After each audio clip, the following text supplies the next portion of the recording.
Good morning, church. This is the first session for the Old Testament backgrounds that we are going to deal today. So, hopefully, you're all in a right place.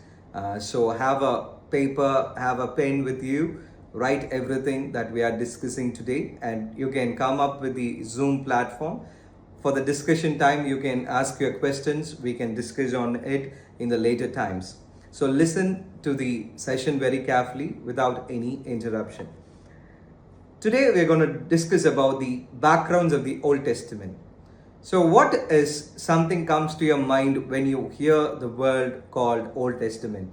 Sometimes we hear only stories. Sometimes we see that the nature or the scope of the Old Testament, we can see that it is something like outdated, or it is something like laws, it's completely full of poetries or something like that. But our foundation of faith lies there in the Old Testament. When we read about Moses, when we read about Abraham, when we read about Joshua, when we read about the prophets, David, and everything, we can automatically relate a foundation of beliefs to them. Because faith is a greater example that we can see in Abraham's life. And leadership is a bigger example that we could see in Moses' life. And you see the prayer is a greater example. We can see it from Daniel's life. And we can see that we can relate always every of a foundational belief into the Old Testament. So today, quickly, we are going to see the first session as what lies in the Old Testament. We can see that Luke chapter 24 verse 27, Jesus himself had said that Moses and all the other prophets have come and said about Jesus Christ's entry, or what is going to happen in the future, as a revelation of God's proving methodology. When we read from 2 Timothy chapter 3 verse 16 and 17, it is said that all the scripture is God-breathed. We can see that the whole Bible is God-breathed thing. So it is useful for teaching, it is useful for rebuking, it is useful for correcting, and also for training. So the entire Bible is for your training. So today we're going to see what the Old Testament's context is. So the word Old Testament comes from Old Covenant. It just simply means Old Covenant. So we can see a word used here is Tanakh. So please note it down. The word is called Tanakh. Okay. What is Tanakh? Tanakh can be divided into three things: T-A-N-A and K. Okay. The word T-A means Torah. It means the first 5 books of the Bible. You all know that first 5 books of the Bible is written by Moses, right? The first book is Genesis. The second book is Exodus. And the third book is Leviticus. Fourth book is Numbers. And the fifth book is Deuteronomy. So the first 5 books is called as Torah. It simply means law. Okay. From Genesis to Deuteronomy, you read what God's law is all about. It is all written by Moses, and we can know that Moses is writing not for the particular generation of that time. He is writing for every one of them, those who are going to read in the future. You can see that it is the book that he wrote is being used in the Jesus' times. Jesus' times, there were multiple books, but mainly Jews were focusing on the Torah. Till today, Jews are focusing on Torah. And it is simply called the law book, which also means as Torah. Another word for Torah is Pentateuch. Pentateuch is an Greek word. Penta means 5. Okay, the first 5 books. And the second word in Tanakh, N-A, this describes Naviim. You know, Nabi means prophet, right? So we call it as Naviim, means prophetess in Hebrew terms. So we can see that from Joshua to Malachi, we have a lot of prophets coming up. So we can see that the prophetic books are divided into major prophets and minor prophets. Okay. So we can see that Isaiah, Jeremiah, and Ezekiel and Daniel are called as major prophets, and all the other prophets of the other followings are called as minor prophets, like Jonah, Habakkuk, Joel, Malachi, and everyone else. And we can see that the word in Tanakh, K, remains, right? The word K means writing in Hebrew. We can see that the writing compiles of all the historical books and also the poetical books like 1st Samuel, 2nd Samuel, Esther, Nehemiah, and also the poetical books are called as Psalms, Proverbs, Ecclesiastes, and a lot of the other Psalms that we could relate it with. And the whole Christian Bible topics in the Old Testament can be told into 4 sessions. The first one is the law, the first 5 books, and the second one is a history book. From Joshua we can deal it with, and also the next one is poetry, where the Psalms starts, Job comes, and also the last one is prophets. It starts from Isaiah. So we can know how this system is divided in the next session. But today I'm going to talk this first session about some basics. The main languages that we use here in this subject is mainly Hebrew, and then we are using Aramaic, and also we use Greek for the translations. And the transmission of this subject happens with oral tradition. How do you say that Moses wrote all these books? So because Moses was not in the time of Genesis, right? You have Abraham and you have till Joseph.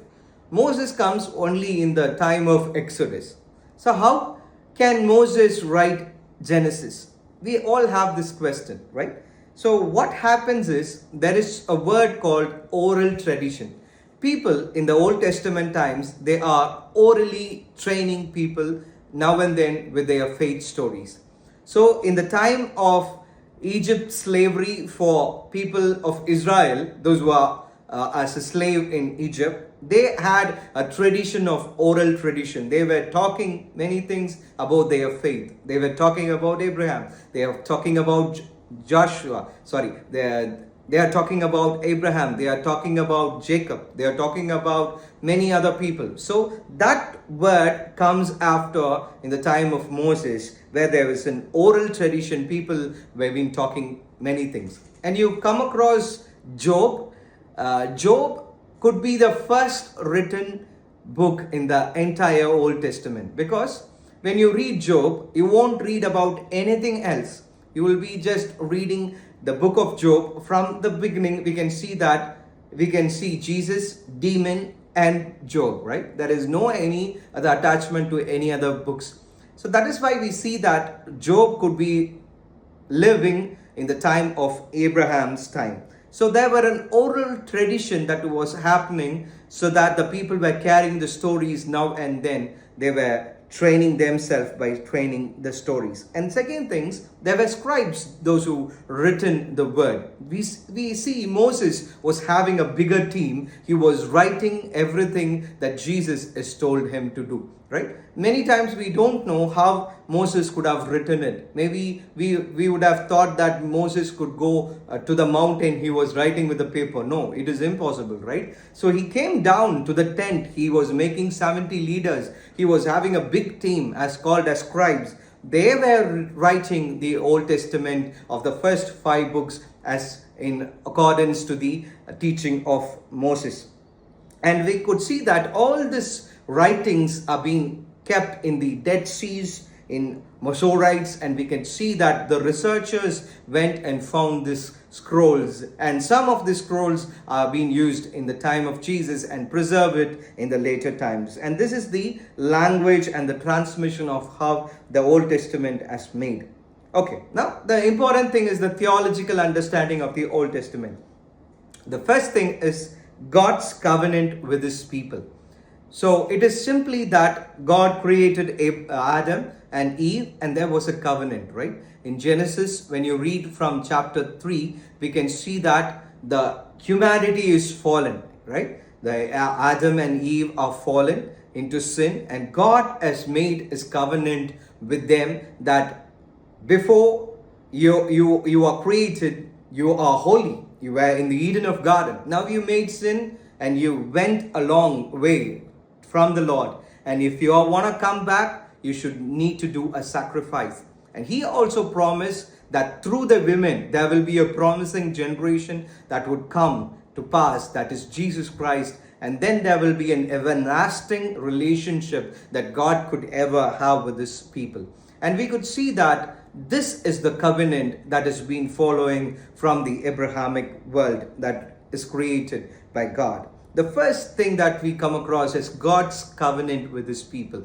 Many times when you read the Old Testament, people may forget the covenant, but God never forgot his covenant, right? He chosen Abraham, he chosen Noah, he chosen Moses, he chooses Joshua, he chooses Samuel, he chooses many people at the time. Even if you see the judges, God chooses people every time, right? It is not people choose God. Maybe it is different that God goes and talks even to a small boy called Samuel, right? That God chooses people. And we can see that the covenant is important. Then the second thing is the nature and attributes of God.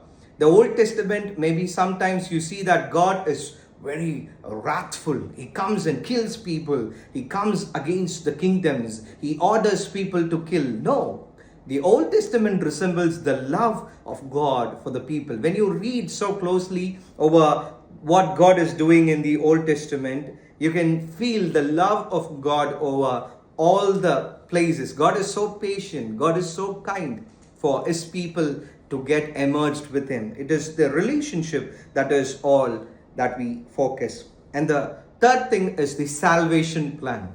God has a plan of salvation, not in the New Testament, also in the Old Testament. Moses is a greater example for how God is going to make this salvation happen in people's life, right? People were in the bondage of 400 years, and we can see that Moses was one, the Redeemer, who comes and saves people from that place, and he takes them back to the tabernacle where they can worship God. It was simply represented in the time of Jesus, where Jesus took the sins of people, made them to come under the Holy Spirit's training. And we can see that it was happening just like that in the Moses' time, that people were knowing God, getting close to God, getting related to God, and all these things. And church today, how we are going to apply this thing into our church? We have Old Testament, the law, and also we have the poetries, also we have the prophets. So we can see how can we use these things into church. See, we have poetries, we have worship sessions, right? We have prophetics to each other. We can do prophecies, we can share prophecies. And also there is a system which is called as law in church. When somebody sins, we can't stop the person coming to church. We can't stop the person going away from the God. It is our commitment that we need to save the lost. We need to bring the sinner into the church, make them right, make them to be sanctified, pour a prophetic gift and make him correct, make him trained, and make him to be good before the Lord. That is the teaching of the Old Testament that we come across. So do not forget about all the things that we discussed today. The first thing that we discussed today is the Old Testament is the foundation of our faith, and we talked about Tanakh, and we talked about the languages and the transmission, and we talked about the theological focus, and we talked about the church application too. So we will discuss more things in our Zoom meeting as we come together. Okay. God bless you over this first session. God bless you. Thank you.